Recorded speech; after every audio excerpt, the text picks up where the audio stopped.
I know it's a little early, but I'd love to have a conversation about how we can let go of all of this diet BS through the holiday season and beyond. And I want to start it with this video talking about eating season. If you struggle with food and diet and your body and all these thoughts about who you are and how you're changing through menopause, then all of this can amplify through the holiday season. Yeah? Does this feel like it's you? If so, let me know in the comments. If you're new here, my name is Tanya and I call myself a mindful nutritionist. I love to have conversations that help you feel good about food, about your body and your health in midlife without focusing on weight loss and diets. If you want to have conversations like that, subscribe and always feel free to put in the comments a topic that you'd like to hear about or talk about. First, let's identify what eating season is. Now, eating season is synonymous with holiday season, festive season, and I did find a definition of eating season in the Urban Dictionary. So the Urban Dictionary defines eating season as the period of time from Thanksgiving or perhaps as early as Halloween, depending on regional traditions, until Super Bowl Sunday, where every event involves an outrageous volume of food. Now, I don't know about that, but I actually never thought that it would go as long as Super Bowl Sunday. I don't watch football, but there's a big focus on celebration, food and eating, and your body struggles and food struggles can amplify. For a lot of us, the holidays are stressful. There's family conflict and it magnifies the loss of a loved one. Their absence definitely seems to be more felt and more pronounced through the holiday season, a birthday, or some type of celebration. So if that's you, my heart goes out to you. Sometimes the only way you think that hole can be filled is through eating, and that definitely is one form of self-care that you can use to feel better in the short term. And I say this because I never want anybody to feel bad because they eat emotionally.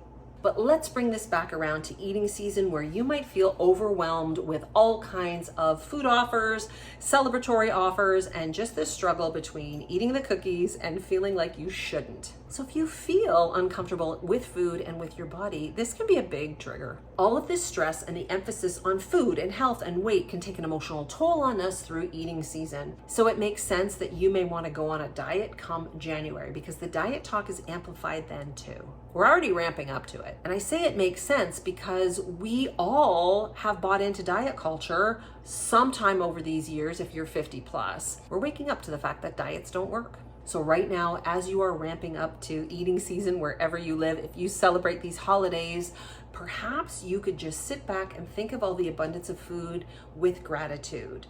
Being grateful that you have choice, because many people don't have choice. The practice of gratitude is one facet of eating mindfully. And practicing gratitude can bring you around from some of those relatives, parents, friends, family, partners that might say, "Oh, do you really need another piece of that?" Do you know what I mean? Thank you. Nobody needs to hear that. Practicing gratitude can be one way to center yourself before you have a meal, to calm down, to realize that if you are faced with a choice, you are faced with abundance. Many people don't have choices when it comes to their food, and you can just understand this one facet of mindful eating to get you started in a more centered place for eating season. It's a positive action towards not just the abundance of food and offers that we face through the holiday season, or the feeling that we may not have a lot of food or people around us through the holiday season. It also can be an antidote to some of the guilt that gets heaped upon us, whether we do the heaping or other people do the heaping when it comes to the holidays. The holidays are stressful no matter what, whether you have to plan and prepare, or maybe you don't have a lot of social connections. Maybe you're missing part of your family. The holidays can really magnify that empty space at the table and the feelings of loss if you have lost someone close to you. We can experience heart hunger through the holidays, and sometimes food is what helps us. Sometimes it doesn't fill a hole that can never be filled in our heart. The stress and emphasis on food, bodies, health, and diets all through to the new year really take a toll on our emotional well-being. So if we start to become aware of all of this and start to sink into gratitude through this eating season, we may be able to come towards New Year with a different perspective on the whole New Year, New You BS. Because I'm going to argue there's nothing wrong with you. In my next video, I'm going to give you 4 tips to identify your current food thought process that happens through the holidays. You can figure out which one describes you best, and we'll also go through some of the pitfalls of that common thinking.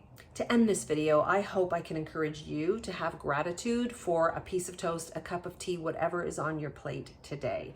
We are living in such a busy society, we forget to slow down and actually think about being grateful. We do it at Thanksgiving, but we can do it any time of year, and that actually raises feelings of well-being and feeling good in your heart. I like to do this before I go to bed every night. So if you want to tell me what you're grateful for during the eating season, festive season, holiday season, I'd love to hear it in the comments. And if you're new to mindful eating and this whole thought process around letting go of dieting, I'd love to hear that too. So until next time, when we talk about your food patterns through the holidays, let's make some toast and be grateful.